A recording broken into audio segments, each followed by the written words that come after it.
Questa sera ha parlato del suo libro, una biografia di periferia, ma ha parlato anche di politica vera, anche se bisogna individuare qual è la sua nuova missione. Il tema è analizzare la società che sta cambiando. Oggi il ceto medio del nostro paese si sta impoverendo, le multinazionali e la grande finanza governano l'Occidente e quindi sono il nemico da battere. Noi dobbiamo unire il ceto medio del lavoro produttivo, la piccola, la media impresa, gli artigiani, i commercianti con la classe lavoratrice. E il sovranismo popolare, una nuova teoria politica che parte dalla necessità di avere per il nostro paese sovranità, per il nostro popolo dignità e lavoro. Per fare questo bisogna sconfiggere la grande finanza internazionale che determina i ruoli dell'Occidente, un Occidente che viene disarticolato da questa nuova politica degli Stati Uniti. Vedremo, quello che importa è la pace.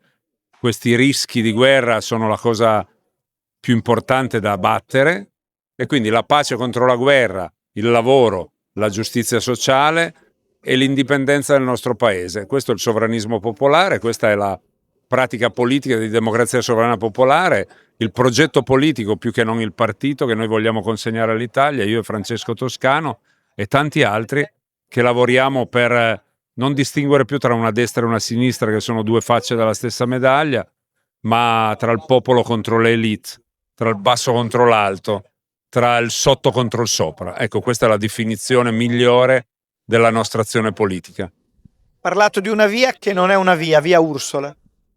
Sì, oltre a presentare il mio libro, una biografia di periferia, abbiamo presentato anche questa manifestazione del 27, sabato 27 settembre, che faremo a Roma da Piazza Vittorio alle ore 15, con un titolo Via Ursula, che non è un indirizzo, ma è la manifestazione per chiedere che l'Italia esca dall'Unione Europea, un'Unione Europea matrigna che ci ha portato solo tasse, green, stupidaggini, woke e tanta disuguaglianza, tanto odio verso il nostro paese, dalla pesca all'agricoltura, dal cappotto termico alla guerra, alla sostituzione del nostro stato sociale con milioni di immigrati come esercito industriale di riserva e quindi a un cambio generale che noi vogliamo dare al nostro paese. Via dell'Europa, via Ursula, Roma, 27 settembre, sabato, ore 15, Piazza Vittorio. Perché leggere il suo libro? Ma il mio libro è la cronaca della mia vita, quindi è cronaca, però riesce a intersecare ogni tanto anche la storia dell'Italia. Ci sono delle cose divertenti, anche degli aneddoti, la caduta di Prodi, la finta lotta di Bertinotti contro Prodi, tante cose divertenti, tra cui anche un mio bacio alla Parieti quando avevo 15 anni io e 14 lei, ma dovete leggere il libro per sapere come va a finire. Mirko De Carli ha lanciato un rapporto oltre l'amicizia con Marco Rizzo e il partito di Marco Rizzo, collaborazione, addirittura partnership, alleanza.